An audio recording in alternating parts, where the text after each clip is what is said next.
All right, 9.2b, arithmetic series and partial sum. So we're going to find the sum of a finite arithmetic sequence. What does it mean to be finite? It ends. All right. So it has a starting point and it has an ending point. Now, this is the book way of doing it. That's the book way of doing that formula. I don't like doing it that way. I don't think it makes sense. This is more of how it's derived. I'm going to be using S sub n is equal to n times the quantity a sub 1 plus a sub n over 2.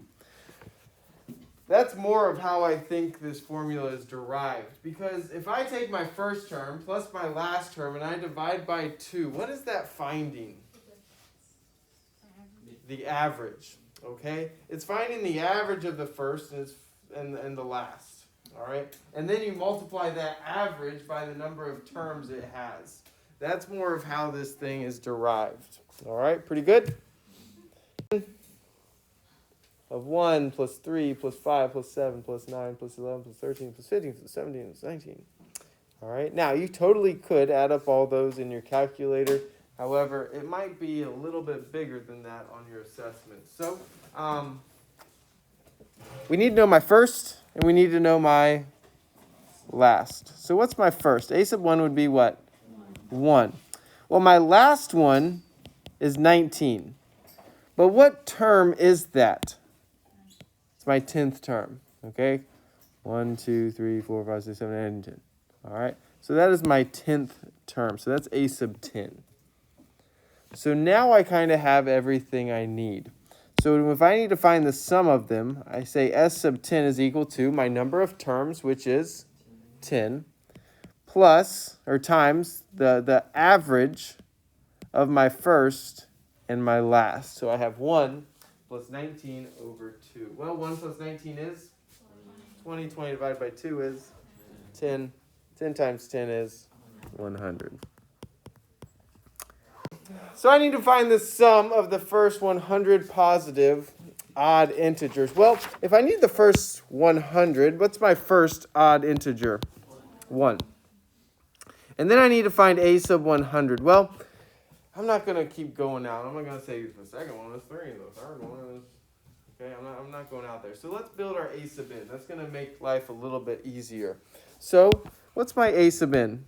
I start out with 1. Well, what's the common difference between all the odd integers? It goes 1, 3, 5. What's the common difference? 2. So now I have 2 times n minus 1. Now, in this case, it asked me to find the first what? 100. So all I'm going to do is substitute in 100. So I substitute in 100. So 100 minus 1, which is 99. 99 times 2 is 198. 198 plus 1, 199. So my last term here is 199. All right. It might not be really nice to give you a perfect 100, but this is the procedure you should do.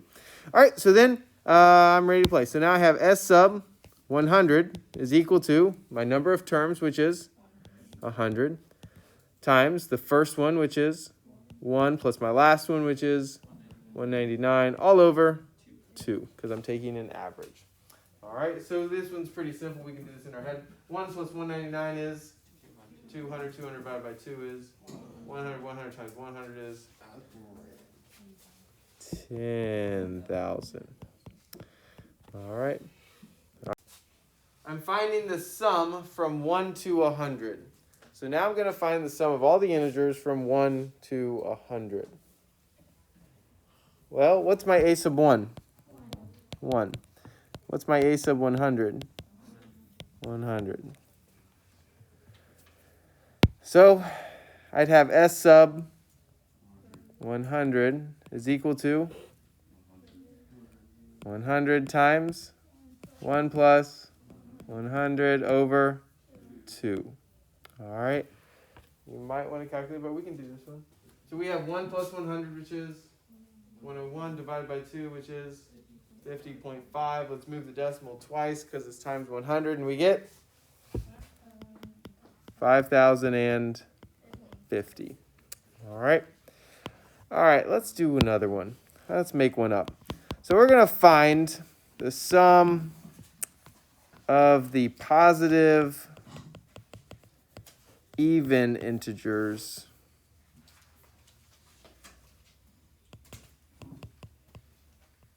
all right, sum of the first, how many do we want? 75. Sum of the first 75. Find the sum of the first 75 positive even integers. Okay? All right, so what's my first one? 2. All right. So a sub 1 is 2, right? And I need to find a sub 75. All right? But before I find that, I need to build what? A sub n.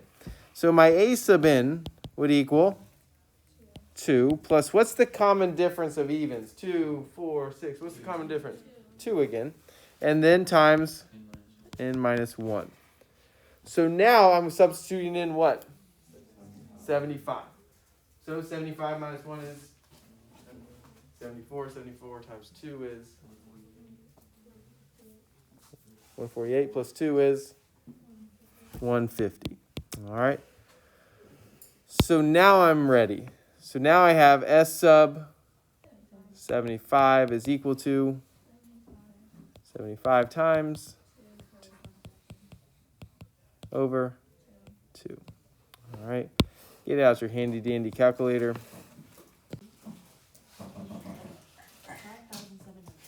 5,700. That's perfect. That's nice. That's nice. All right. Are we good? All right. Let's keep moving. All right. So on this one, we're going to find the 150th partial sum of the arithmetic sequence. All right. Now 150 terms. This might take a while if you don't use a formula. Okay? All right, this might take a little while and you're probably still going to get it wrong. All right, so let's use our little formula. This is more of how I'm going to do it because I don't really care what the number is. Okay? You just need to understand what's being said. So we have 5, 16, 27, 38, 49. Well, I need to know my first and my last. So what's my first? 5. And I need to know my last. I need to know a sub 150. All right. Well, what do I need to build before I need to find a sub 150? A sub n. So what is my a sub n?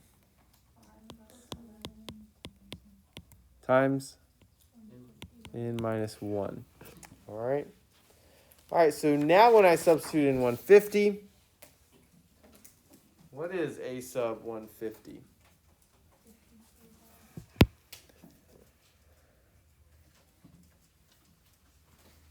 We got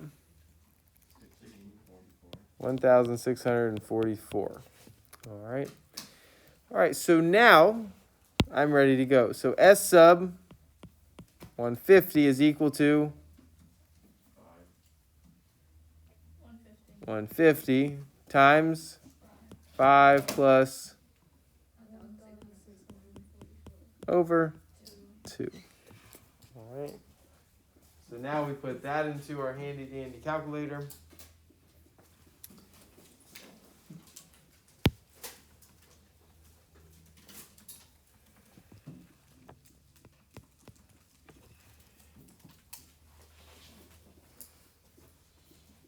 It will give me Mr. Black's salary.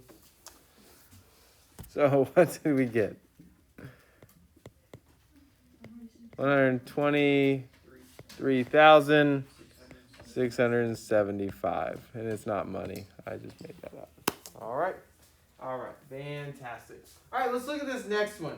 I have a summation from 10 to 100 of 6n. I have a summation from 10 to 100 of 6n. Terms. How many terms is it from 10 to 100? Nope, it's not 90. Now, I know people want to just say 90 and that's not it. Let's go back a little bit. What if I said the summation from n equals 1 to 5? How many terms would that be? That'd be 5 terms. That'd be 5 terms. But what if I say n equals 0 to 5? How many terms would that be? 6. Why not? Why is that 6? 5 minus 0 is 5. we have to count the 0.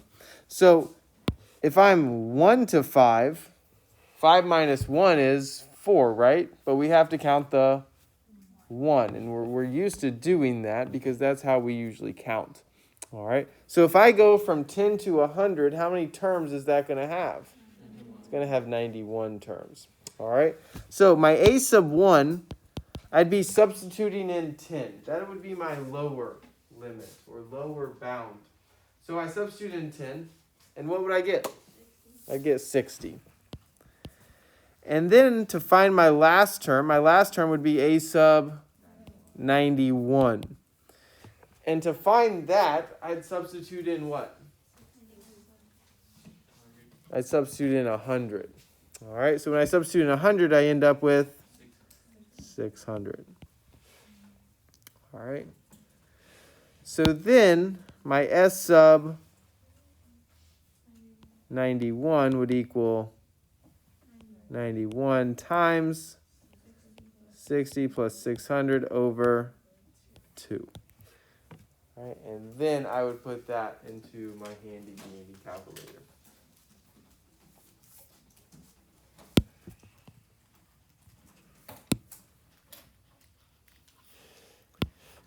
Kayla, what do we get?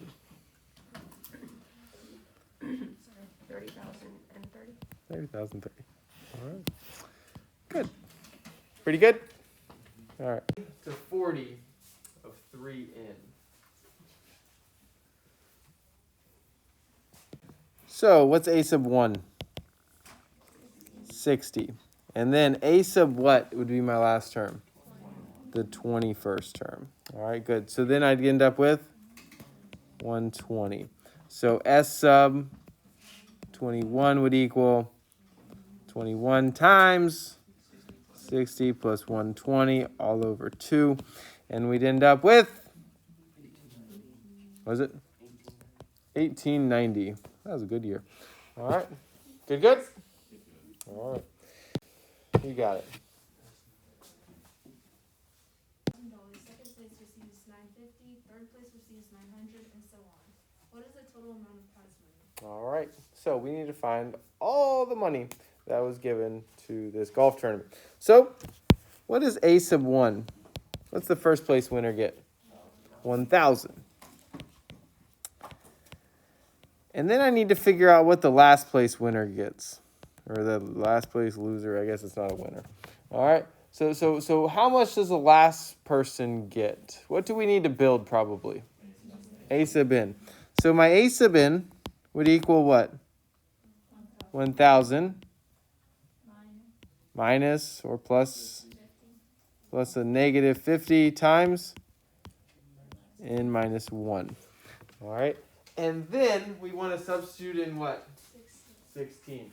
So then once we substitute in 16, coming in dead last, you're still making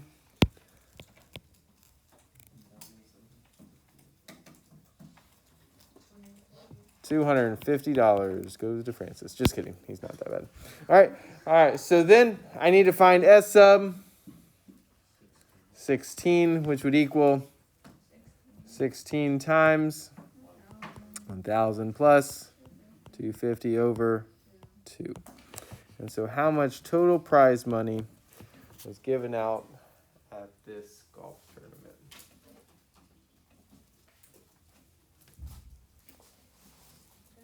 $10,000. All right, so $10,000 was given out at that one. Okay? Day. Cooper, go for it. A small business sells $10,000 worth of skincare products during its first year. The owner of the business has set a goal of increasing annual sales by $7,500 each year for 9 years. Assuming that this goal is met, find the total sales during the first 10 years this business is in operation. All right. Sells $10,000. Oh, no. We already read All that. right, help me out. What do I do? So your a sub 1 is 10,000. And then to find your a sub 10, we do a of n is equal to 10,000 plus 7,500 times 10 minus 1 because you're looking for the 10th term. And then that comes out to be 77,500. Good. And then to get your sum, we do 10 times 10,000 plus 77,500 divided by 2. And then that comes out to be 437,500. Good job. Very nice. All right. Worksheet 9.2b.